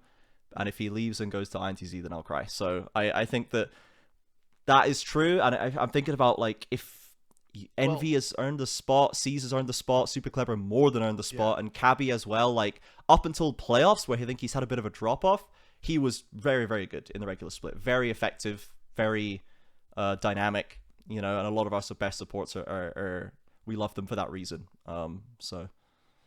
Yeah, and all of them are technically contracted to the end of the year. So I'm hoping they just kind of stay on. Because, I think for Cello specifically, like, any other team would be a detriment to him. Even if you put him on a better team, I actually don't think that's better for him at this point in time. Because the expectation would be too incredibly high. But realistically, for Los Grandes too, the only player who I like... So I don't think the only player I could see getting replaced is Cello. The only other player who might get replaced is Envy in the mid lane. But even then, if you're replacing Envy, it's got to be, for me, like somebody like Tinones coming in. Imagine. Literally, that's it. I'm looking at all the other mid laners. Like, okay, maybe like you go to Kui if you're feeling spicy. Yeah, but I was thinking about where Takui could maybe go before we started recording, and like Lost seems like a team that could have a room for a big like stable late game character slot in there. That's kind of what Envy has been doing. He's been stable in the mid lane. He has had some carry games, but mostly it's the Karmas and the mages. Disservice to Envy, but those are I literally agree. the only two mid laners I could see being replacing Envy, and me just not going like, what are you doing? You're losing your mind. Like, even as much as I love Dinkas, I don't think Dinkito would be a better replacement. I don't think Rethar would be a better replacement. I think House is frankly at this point kind of washed. So yeah, like I just want to see this roster stay together again. Now, if they do stay together, I don't think they win CBLOL split, but I think they could potentially make top 3, top 4. Yeah, it kind of ended up in the INTZ position where they landed 4th, and we were all like, I really hope this team stays together. Yes, because it feels like they're still growing, and they couldn't quite break into the top 3, which is very hard to break into. Now it's a top 5, which is very hard to break into. It's even harder to get into that top echelon. And they're still doing it. They almost did it. And it's just the same. It's a similar story. And yeah, I don't want the project to be dissolved. So we have to hope and pray that Los Grandes will continue to ride it out to some degree. Or if, I wouldn't be surprised if someone knocks on Super Clever's door with a big old bag of cash and is like, bro, would you like to play on a winning team, perhaps? How Kaboom let this guy walk out the door, I will never know. I will never understand how we had this guy on our Academy winning roster, and we could have just put him on our main roster, and then we would have had Pentakill Rumble top laner, not Udyr top laner, who goes 0-1-1 every game. I am so He was mad. too cheap, Trajan. He was too cheap for that roster. They sold that him. roster was the big spending roster, and they wanted Lovely because he's a lot more expensive. Like, and there's no shot they got a fair value for Super Clever in hindsight. I don't know if they needed to sell him off. Maybe Lost, whoever scouted them, saw the value and was like, we really want to get Super Clever, let's secure him. Because they did not have a good top laner lined up. They had like Batao or someone recently, right? They did not have like a strong top laner booked in for Lost.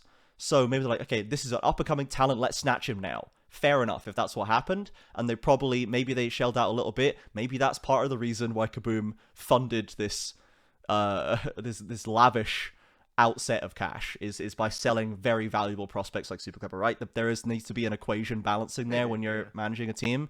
But I think it turns out to have been the wrong decision. I think keeping Super Clever 100%. Has infinitely more value. You don't have to, you pay him a little bit more because he's on your main roster now, but you don't have to, write up a new contract. You just keep what you've got. Have an import. Yeah, you could have an import. I mean, where would Kaboom put the import? On that, so with that roster, there's nowhere else where they would think to import. Obviously, we know now that the Natuna and Sales did not work. I don't think they need, I don't think we need an import mid lane to fix the roster. I think that, like, I don't think that House dragged the team down overall, especially not during the regular season. Are we saying now or like when they made the roster in the beginning? Because if they made the roster in the beginning and you took Super Clever instead of Lonely, I'd have taken a Korean import mid for the jungle mid Korean connection. And I think that mid laners, like in the current meta, having good mechanics would do a lot to help you in terms of getting. I mean, House has mechanics. I don't think mechanics is the problem for House. I think it's I don't know what the problem is to define it. He's not that good. I guess I don't know which Korean mid laner, unless you can identify a hot prospect from Challenger, from like CL, like Challenger League or somewhere. I don't know where we're finding this. I don't know. We never seem to import mid laners just in the CBLOL generally, because we had like Yuri, and that's Yuri, and that's kind of it. Or there was one more. I think there was like this was years ago though, maybe. But we don't do it often, right? We don't import a lot of mid laners into the region. And I don't know if I think when you have options like that, I don't think House, I mean, take it with a pinch of salt. Everyone knows how I feel about House. I think that I don't think House is the problem as a totality in this split. His last series against Red, very bad. I'm not going to defend that. He needed to be more than he was in that series. His previous series, I thought he was good. In the Pain series, I thought he was the best performing member potentially of Kaboom in that series, and tried very hard and put up a decent performance in that like showing. I think that House is not House played Karma like 3 out of 4 of those games. Sure. That to me, that's just not a carry.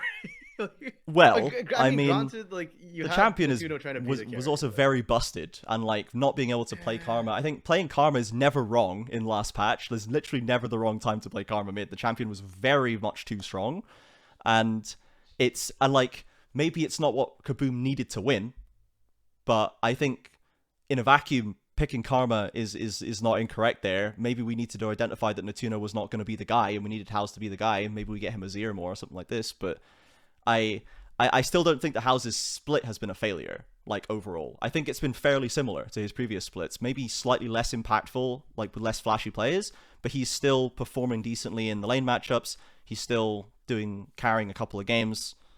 And this team, when they were performing very well, he was a big part of them just steamrolling everyone in the middle of the split. So... Okay, I'm just gonna say I think House peaked in 2022. I think, I think, okay, but I think that is literally true. I think he did peak then, but I don't think he has dropped off massively since then. I think he did peak then. I think that maybe Kaboom, like Wiz Parang, House, Desave Skuro, I think. That was maybe peak House. But I don't think he's like completely lost all hope yet. Obviously, the longer and the splits go by, and we keep having the same story of the drop-off late game in the sit, we have in the split, we have to start identifying the common factor there. So, you know, I'm not going to defend him to the end of time, but I don't think he deserves to be for an import mid. When it doesn't seem like that's a very commonly used strategy. I don't know who we would get in for that. Obviously, I just don't know. Lava. That was the one that we were both trying to think of. Literally Lava. Oh, Lava. I just completely forgot about him. What crazy. Yep. And he's... Yeah, okay, to be fair, I would not take Lava over House. No, I wouldn't take Yuri over House, and I wouldn't take Lava over House. So, yeah, but ultimately, you're right. We need to, at some point, the goodwill is going to run out for House if we don't see more for Kaboom as a roster. Because we kind of moved on to Kaboom here, so we're talking about how they let Super Clever slip through their fingers. Let's talk about Kaboom. So I think we need to just blow it up. It doesn't work.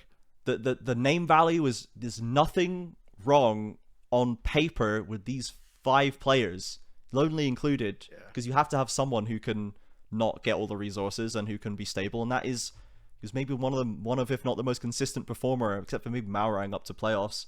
Like, he's not outperforming, he's performing a clear role, he's doing fine, he's never carrying, almost never carrying, and it's okay, right? Would we like a top lane like Super Clever who can do that and also have the big performances? Yes, absolutely.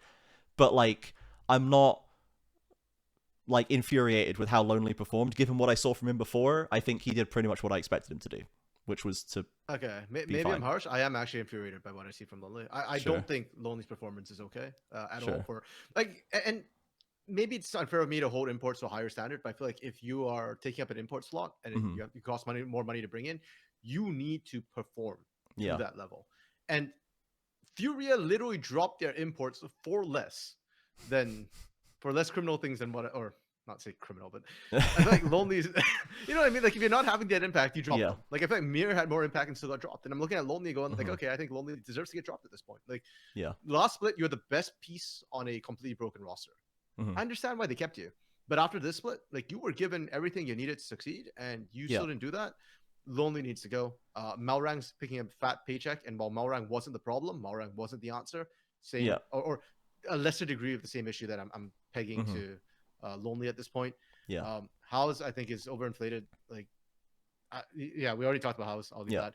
Natuno is a crushed and broken man. Dude, that guy needs therapy before he can play again. He needs to go on an academy arc, man, or a like third division arc or something. He needs to go and needs to work on himself because, like, this guy is not playing the same. He is not the same, and I don't know why that is. Is it complete anti-synergy with Seos? Is it complete anti-synergy with Maurang?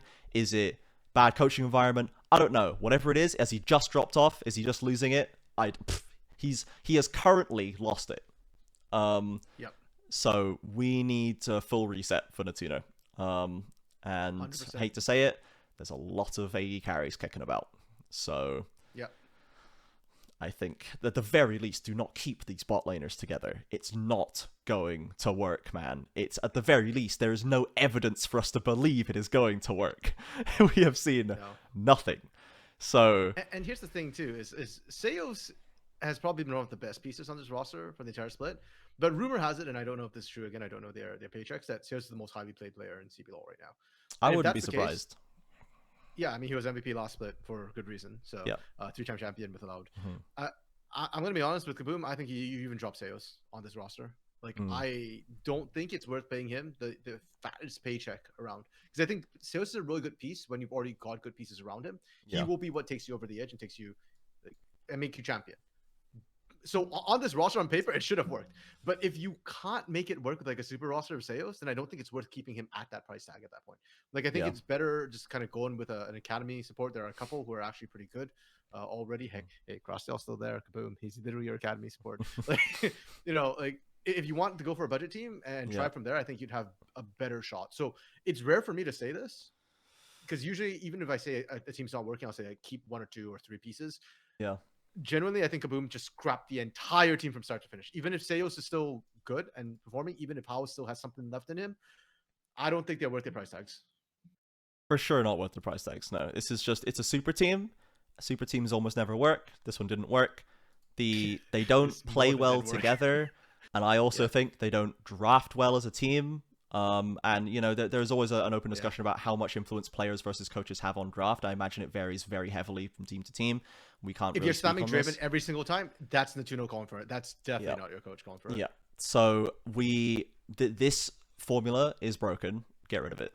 I don't want them to then put a obvious 10th place roster together and just budget another year because it's just there's no reason to care at that point. If there's obviously no investment being put in, if there's no like reasoning behind what's being done, it's very hard for anyone to care about the team.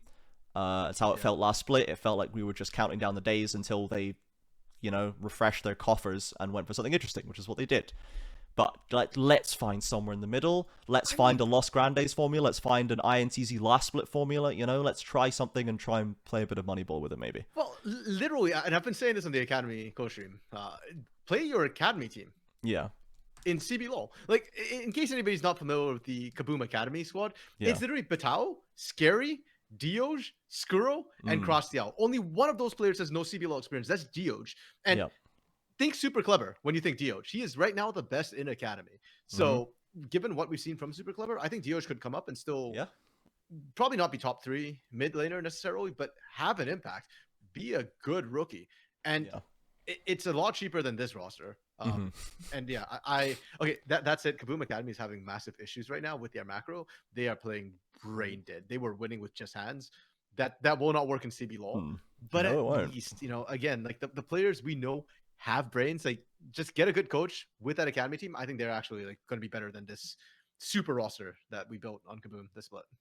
Yep. So scrap it. I honestly don't know. Yeah, maybe keep 1 or 2 of them. I don't know which ones, whichever you feel. Probably not Lonely, and then just like not Lonely, not and then or not Natuno without therapy. yeah, man. New coaches, perhaps. I don't know. Something has to change. This cannot go on. And maybe you can entice Super Clever back with like a picture of his old jersey on the wall or something. I don't know. So if Los Grandes spooks themselves and blows up their roster for no reason, which they might do, we don't know a lot about this team. They haven't kept a roster together really for more than a split. Like I think the Ranger one sort of lasted 2, but there were still changes on it. So there might just be these people floating about. Like Lost has a lot of valuable pieces floating about. Maybe if you can't keep Malrine, maybe you can pick up a C's and just get like someone who can be super useful there. Like maybe Envy wouldn't be bad. Maybe you promote Dioj and go for the super clever effect and get super clever back. And I don't know, do something please, because this was painful to watch overall.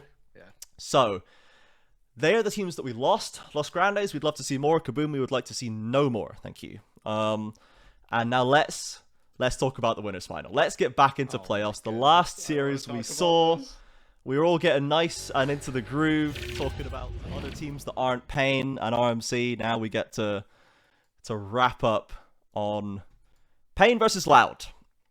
The grand finals matchup for the last 3 splits. It is 3. It's not 4, right? No, it was Pain Red before that, right? 4 splits ago. Yeah. So finalists in Pain for the last 4, Grand Finals versus Loud for the last 3. They have beaten Loud in a playoff series, I think 3 splits ago, something like that. They I think might have beaten them, or that might have just been Red, to be honest. Pain 'Cause did beat Loud someone- back in 2022 split 2. Yeah, And then they got swept in the grand and finals. then that was the end of that. Yeah. Yeah, that was the last time Pain Yeah, has won yeah. a 22 series split against 2, Loud. 3-2 over Loud, and then we started the 12-0 streak, I or think how maybe far 11-1 back we or have to go something. there. We got to before they finally Pain won Yeah. a game in grand finals, and we saw it was certainly Pain versus Loud in playoffs. Can I just say, anytime anybody watches Loud, like if anybody wants to watch like Loud tapes for MSI or Worlds, please don't watch the grand finals. Like Loud versus Pain is a different series than anything Yes. else Loud plays. It's really, Yeah. really weird. Both these teams, it's like Groundhog Day. We just keep seeing the same sort of play over and over and over again. The player names might change ever so slightly. It's Ritbert instead of Seos. The bot lane for Pain keeps changing. It's the same damn thing every time. Like Robo just decides that he's gonna, come back, be that long lost father. He came back for milk. And Yeah. Pain just like brain off for some odd reason. It's the Yep. weirdest thing to see. And it doesn't even matter what the names are. It just happens the same way every time. Yep. I felt like from Pain, the one person that I again came out of that going like, all right, was Karaoke. I think there were some plays he made in game 1 and in game, which one did they win? Game 2 or game 3? Game 2, yeah. Game But 2. that was Dinkedo popping and off hard, and this was Karaoke came off such a flat end of the season, and then we saw this, and I was like, okay, we're continuing the Karaoke ramp up into playoffs. Good stuff. And maybe it's not over. They're not out. The Pain now down to losers bracket. There's still more time to play there, but everyone else. Over the course of that series, I was like, what are we doing here? Like, we've got Loud derangement syndrome. And I think a big part of that, once we got to this stage, we kind of, as we foreshadowed it before, Robo finally activated in game 1 of this series. There was a Jax play that will be on highlight reels for a long time to come.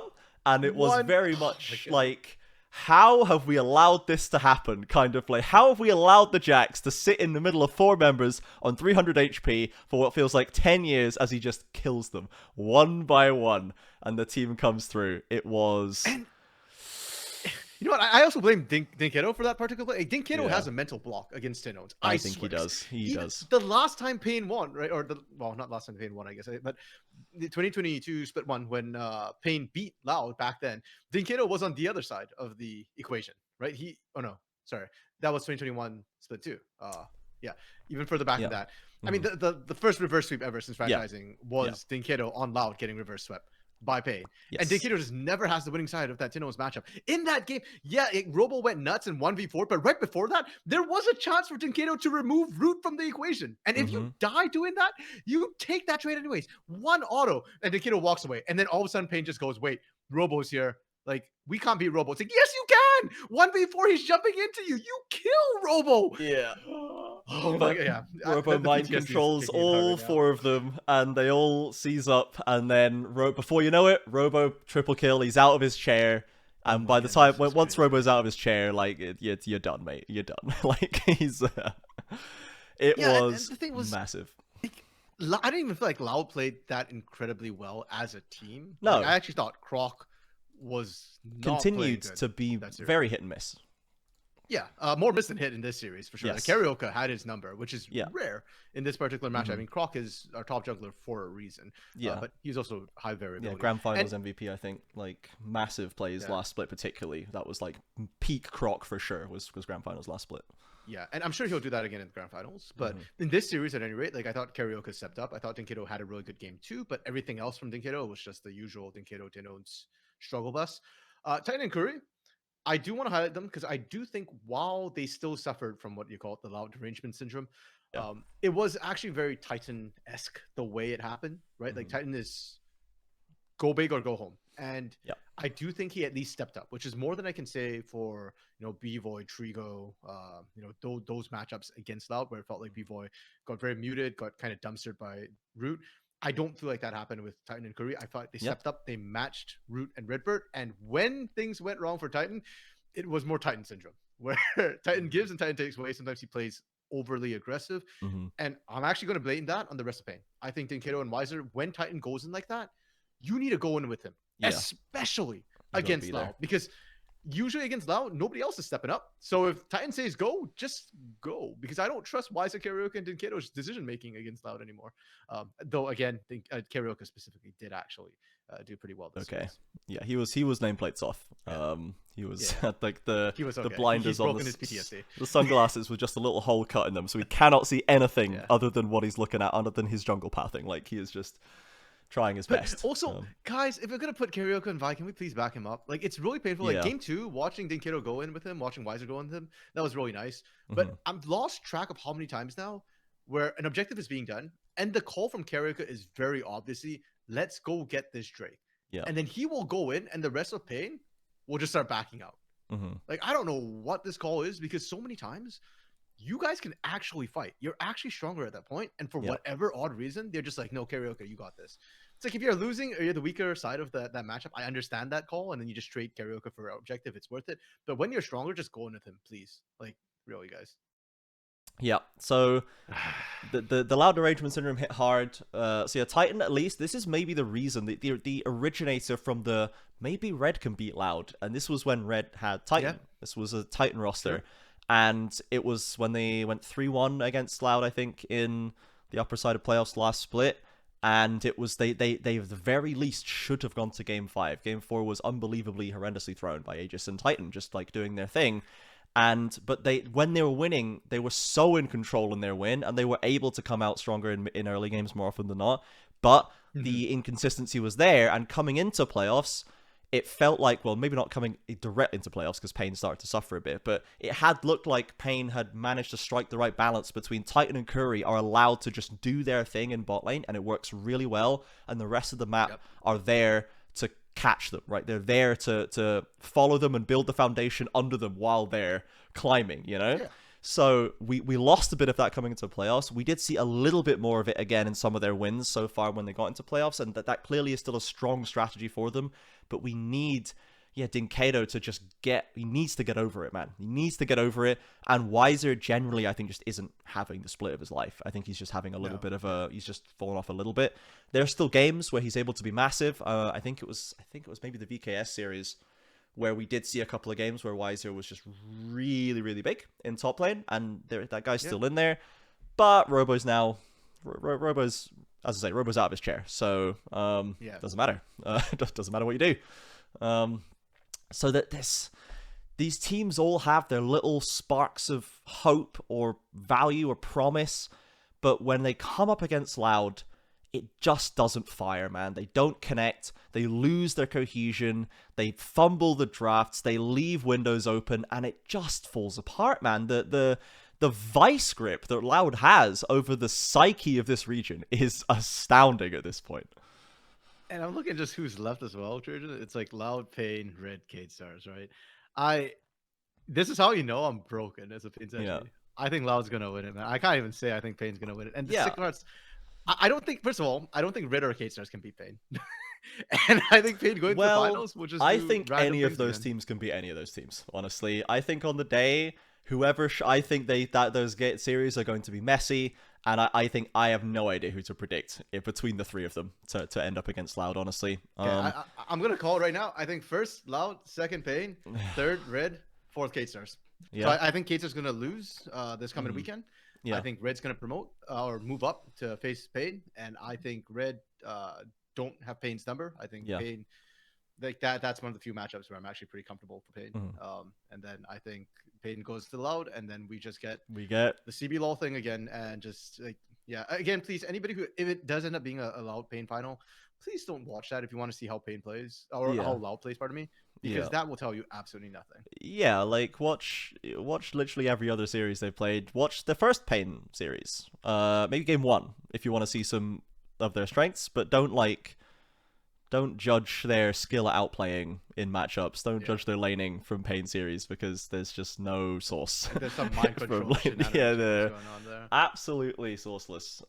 So at the very least, Pain have continued their streak of getting at least one win against Loud, and like I say, Karaoke is doing well. Titan and Curry is still the best bot lane. Maybe. Root and Redbird are really good right now, but I think on balance, I still think Titan and Curry are the best bot lane. So there is something there. We just need to find a way to defeat this mental block if they even get a chance to go there. So we can talk a little bit quickly about Red and VKS as the next preview matchup. We've touched on it a little bit so far. For VKS, you definitely don't feel confident about VKS and the what they've shown in terms of the way they're playing right now. They're just not playing super well. Their early games are bad, and like we're struggling and we're falling flat on the top lane that was a rock for them, and without that rock, they seem a bit messy. And Red are coming off a very dominant series. Now, that was against Kaboom, which, as we've discussed, this team that team was just absolutely as well completely crumbled by the end of it. Against the better team, I would say, in VKS, do we think we're going to see any of the problems that Red saw against Loud? So against Loud, we had kind of negative Grevthar. We were putting Grevthar onto things he shouldn't be on, potentially, or putting him to matchups which do not play to his strengths. We didn't see as much out of FNB, and then the bot lane as well just got outclassed. So there's a potential for the top and the mid lane to have similar events, depending on if Gigo's back on running and if Lelico's stepping back into a carry role. I think Brunsy and Jojo are going to be fine bot, though. Oh, yeah. I don't think there's a world in which Smiley and Prodalta start winning that. I could be wrong, but I sincerely doubt it. I think that's the safest bet for me. I think what's interesting about the top side was in the Loud Red matchup, I'd say that Robo nullified FNB because I was looking for FNB to pop off.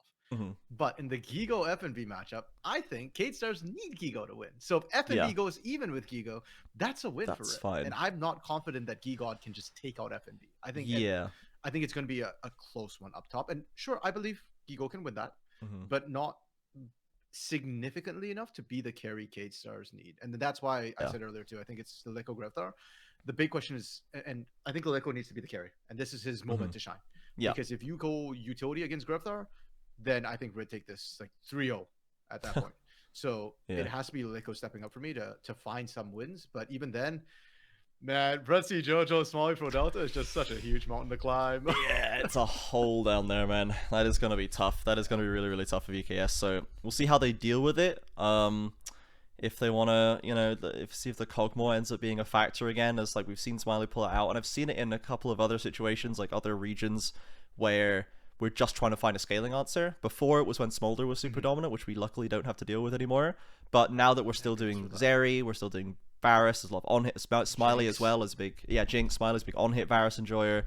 So there is potentially room for Cogmore to stick around as a niche pick down there. And I do like Cogmore. I think it's like has a very interesting strength profile where it has this really strong all-in 2v2 in bot lane, and then also maintains the vulnerability later on where you don't have the defense, you don't have a dash, you just have to the team still has to play for you, but you have a lot of agency in the 2v2 in bot lane. So it's a very interesting dynamic he has. That's kind of like Varus actually in that way, just not with a CC ult engage.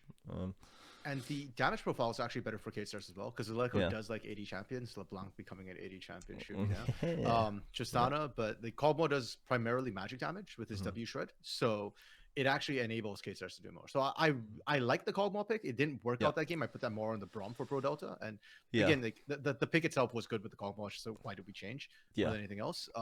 But I do think that'll be good. The problem is I just don't think Cogmore survives Brunsy Jojo. I think that we need Smiley to not die so much if there's going to be a chance here, because he was dying a lot in the lane. Not so much in the lane, in the mid game. He's getting caught in mid lane a lot. He's really earning his Brazilian AD carry stripes by just getting caught on a mid wave, like when he should not be there on a scaler that has no business being there. So there was a lot of pressure put on him. He was very heavily targeted, to be fair, but he was also dying solo too many times, and we need to see that stop happening, because Jojo, if anyone's going to find you, it's going to be Jojo. He's going to pick Rakan, he's going to pick Nautilus, and he's going to be down your throat all game. So we'll see if they can stabilize bot lane, and Gigo needs to bring something up there.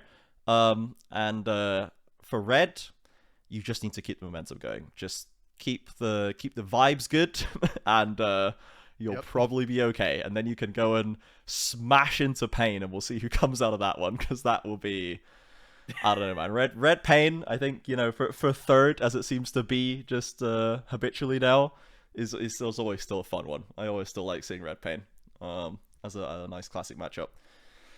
Yeah, I mean, they were, I think, the team that actually stopped Pain from getting second. No, was that Renska who beat them, or? Was Oh, no, Renska, I think. beat them. That's Yeah. right. Okay, yeah. Yeah. I was gonna say that the only team that stopped Pain from getting second or getting to the grand finals, but that's not true. That's Renska. Well, Trajan, let's call the scoreline. What do you think it's gonna be? Well, betting against 5 games for VKS seems like a statistical anomaly now. So, do I think we're actually going to go to 5 again? That would be so funny. Yeah, let's do it. Let's do 3-2 red. Let's do 3-2 red. Okay.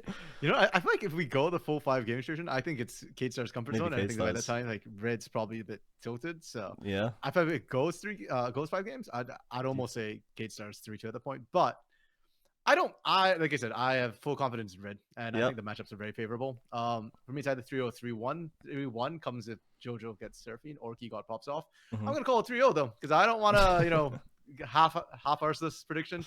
I'm going all in. 3-0 Red. 3-0 red. Okay, with the swipe at Jojo Seraphine as well, just to get that one in there. Oh, sorry. It's not even the Jojo Seraphine that's bad. It's actually the Brunty Seraphine. That gives the Brunty Seraphine is what we don't want to see. Swipe, like, their Ash Seraphine I thought was okay. I think that was fine. Yeah. Like, but yeah, we're just taking shots at Jojo's support picks. Yeah. Hopefully they keep that going. Remember that wild period where Red just decided to stop giving Brunty any carries for a couple of weeks? Just absolutely mind-blowing stuff. As soon as we put him back on the Lucians and the carries, suddenly we're winning again. Crazy stuff from Red. Okay, well, looks like we're Red favored. We will see how that comes off. That is going to be on Saturday, I would assume. That's going to be a Saturday, 5 o'clock my time, so usual CBLOL time for everyone. That's like 12 noon CBLOL Brazil time, and various numbers of time for the rest. But yeah, you check your usual CBLOL times for that. And then the week after that will be Pain finals, and then the week after that. Oh, wait, no, we have both. No, that's true. We have both. Yeah, we have Saturday, Sunday. So yeah, we have Red VKS on Saturday, Pain versus the winner on Sunday at usual CBLOL time, and the week after that is Loud versus the winner. So thank you everyone for watching. It's been a long one. Just you had to catch up on a lot of games. Thank you RMC for stumping out and getting deep into the trenches here. Everyone, of course, as usual, feel free to exactly share the double Pain PTSD on this one. That's why it's a bumper episode. So everyone check out the socials as usual. Twitter at CBLOL_English, TikTok as well. Join our community Discord. The links are on the socials. You can come and chat to us and talk about the games. And we will be streaming on the Twitch at CBLOL_English at the usual times to follow the last few games of the playoffs. Everyone have a wonderful rest of your day, rest of your week, and we'll see you on Saturday.